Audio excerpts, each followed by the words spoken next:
Alright guys, welcome back to VALORANT News. Major roster speculation emerging over the last couple of days, especially where ShahZaM might potentially go, confirming on stream the other day that something was potentially in the works here in the VCT. Now there have been further rumours and indications as to where that might potentially be. Lots else happening in the VALORANT world as well. Big update on the day. Very much on Twitter, your thoughts in the comments. Hit the like button if you enjoy. Subscribe if you're new as always. Let me just share this real quick for you guys. Got 11,000 likes on Twitter yesterday. This is what happens here on Binds when you get ISO and Deadlock ultimated at the same time. And it's a bit of a joke. Like, honestly, just went into a parallel universe right here. Like, got ISO ulted and Deadlock ulted at the same time.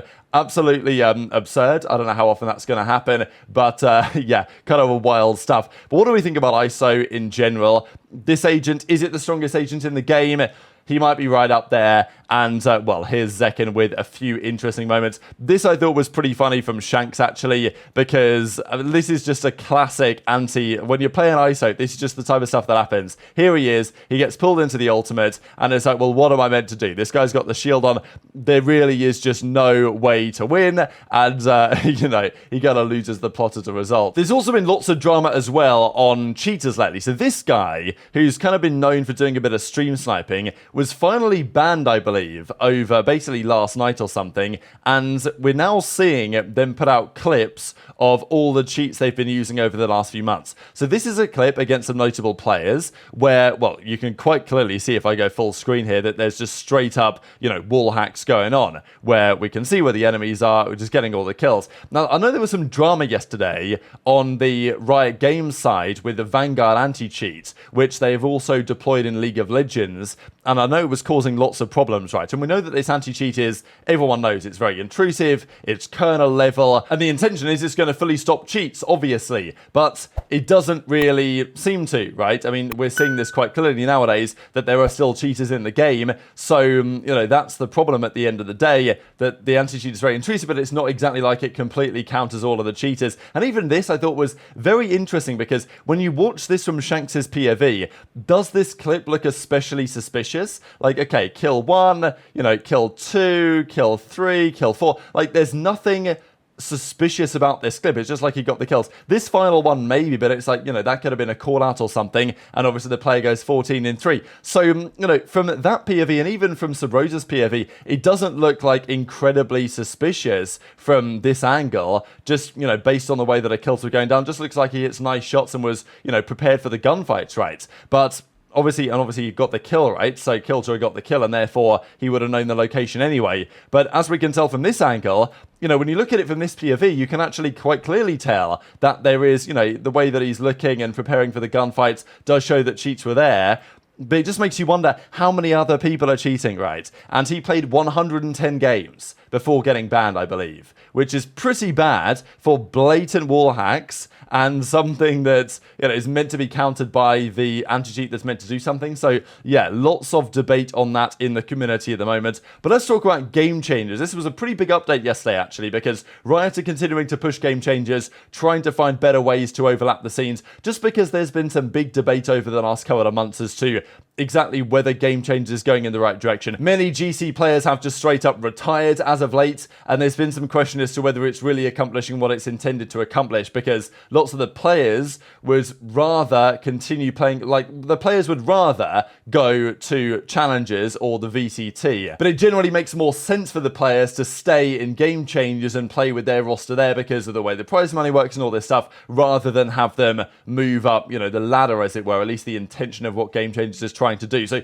they've made multiple changes here in terms of upward play mobility, the Path to Pro system, exactly the way they want to do this. Now, this is pretty interesting. Game Changers teams that qualify for the Game Changers Championship will be automatically invited to their local Challengers Leagues qualifier, where they will have a chance to earn a spot in the local Challengers League. So that's a cool thing to see in the first place, that, you know, they're trying to make it more viable for challengers, effectively for Game Changer stuff, to get involved in challenges and bridge that gap to some degree. Whether this is actually going to work, there's a matter for debate on that. This one was also interesting. An organization already fielding a roster in the international leagues will be allowed to field a challengers team, provided 3 out of 5 of the roster are game changers eligible. And also this is true for organizations with a challengers team already. They can compete in another challengers league with a majority game changers team. So very interesting that, theoretically Sentinels, they could have not only a team in Tier 1, they could also have their own Tier 2 team, which to be honest I think should kind of be the case anyway. Teams having academies, that arguably could be mandated, but that will be allowed if that roster is mostly game changers players. So quite big changes, quite big announcements there. We'll see if they actually achieve anything over the coming years in terms of the direction they want to go. These are, by the way, all the changes and quite substantial ones that have been confirmed here over the last few months. There just was some debate there, right? I know that Sapphire responded to some of the frustrations around the GC scene and whether it's actually working as intended. And I know that there was this thread that people were obviously debating and, debating the merits of, shall we say, and Sapphire gave her perspective on the matter. But, the truth is that Game Changers right now isn't maybe having the desired consequences that Riot were hoping that maybe it would. Let's talk though about some Rostermania stuff, because new NRG boys grabbing a quick picture here as they prepare for the games this upcoming weekend. Of course, nice for text to drop by as well on Lev, and we'll discuss Lev in a couple of seconds. This is what the Platchat guys had to come up with in terms of Stage 2 power rankings. Very interesting to see how wrong this is, because it's going to be wrong. It's just a matter of how wrong it is. It's just impossible to create the correct list right now because we have no idea.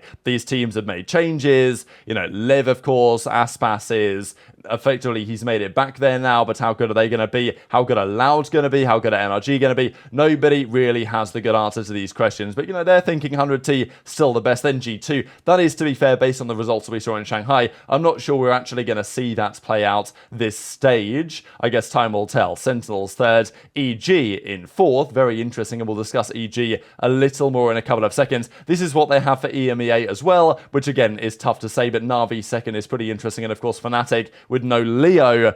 That is going to be a serious challenge, I would say, for them. Confirmation, by the way, arriving yesterday that Aspas is in scrims, at least reportedly so, that Aspas has got back to the US. No problems in the end. Yes, there were some visa problems after Shanghai, but he got it sorted, and more than likely he will be ready to face MIBR in a few days' time. Stage 2, day 1, June the 22nd, when Aspas and Lev will play up against those boys on MIBR, of course, what is effectively a must-win series in many ways. But let's talk ShahZaM. This picture came out of James of F the other day with, a pretty cold picture, actually, to be fair, isn't it? With ShahZaM here on Sentinels, just because there was some questions the other day, where's ShahZaM going to go? He was linked to teams, and we'll discuss which team, a few months ago now, actually quite a long time ago, as a potential in-game leader, and now there is something else to be said on that, because ShahZaM said it on stream the other day, if things work out, he does have an opportunity planned on the horizon back into the league. I know that ShahZaM's been in lots of drama. The comment section a few days ago was very entertaining. And whether you like ShahZaM or whether you don't like him, people are interested to see what he's going to be up to. And, if he's back in the Pro League, I think it's going to be a pretty big sell in many ways. ShahZaM, when he was on Sentinels, big personality, notable personality, maybe for good and bad, depending on your perspective. But him being back in the league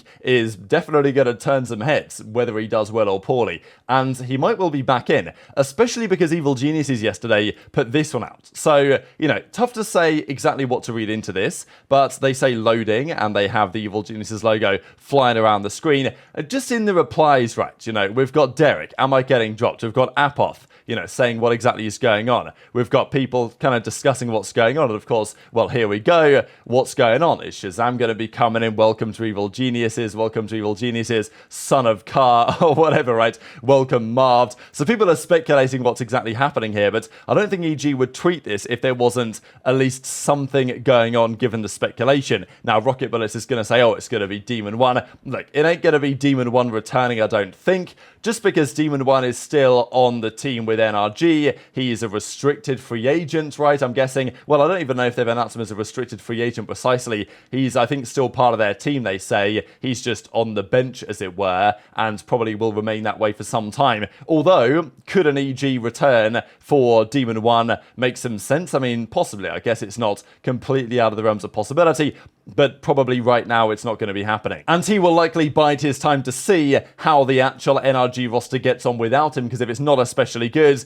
then his return may be there. But these are the games for Evil Geniuses. They had a pretty good finish to Stage 1, right? They beat Sentinels, they beat NRG in impressive fashion on, kind of end of April time, and they genuinely showed a really good Potter-inspired, it seems, level. But obviously, they've got a lot of work to do if they want to qualify for the World Championship. Loud, Furia, Liv, 100T, MIBR are the 5 games they will play this stage over the coming weeks. This is their current roster. Nature is the IGL, Derek, Superman, Apoth, and Jorgamo, and they've been all right. But basically what ShahZaM said was, there's some sort of substitute situation where he might be coming in and playing a few games. Now, it may be the case they're simply bringing ShahZaM in as a 6th man option. Let's say it is Evil Geniuses, because I'm looking at these other teams. We talked about Crew as maybe an outside chance, but it's like, realistically, if ShahZaM's going to go somewhere, you'd think it's going to be a North American-based team, right? And I can't see a Sentinels return, at least right now. I don't see how it makes sense for 100T. For, obviously, Cloud9 maybe, but kind of unlikely. It's not going to be the case for NRG, I don't think, or G2. He is still part of G2, right, for now, but of course they did really well at Shanghai, so they're not going to make a roster change there. Why would that make sense? So the only thing that really makes sense potentially is him, leaving G2 and going to play for Evil Geniuses, or just join EG as a content guy as possible, right? But the way that he was talking about it made it sound like there was at least a chance he was going to be in the server on the main stage. And, well, I wonder what that means for the IGLing side, because he could potentially do that if Nature wasn't kind of up to scratch. And just to mention this before we close out the video, because this was November 2023, so Rostermania last year, when there were rumors that Evil Geniuses were trying out ShahZaM and trying out Stellar as other options to make that roster happen. So, obviously a very different time, but there were rumors not that long ago in the grand scheme of things that Evil Geniuses ShahZaM was on the cards. And now all of a sudden it's looking like a potential possibility. But very much intrigued to your thoughts in the comments below. Hit the like button if you enjoyed, subscribe if you're new, take care, and I'll see you next time.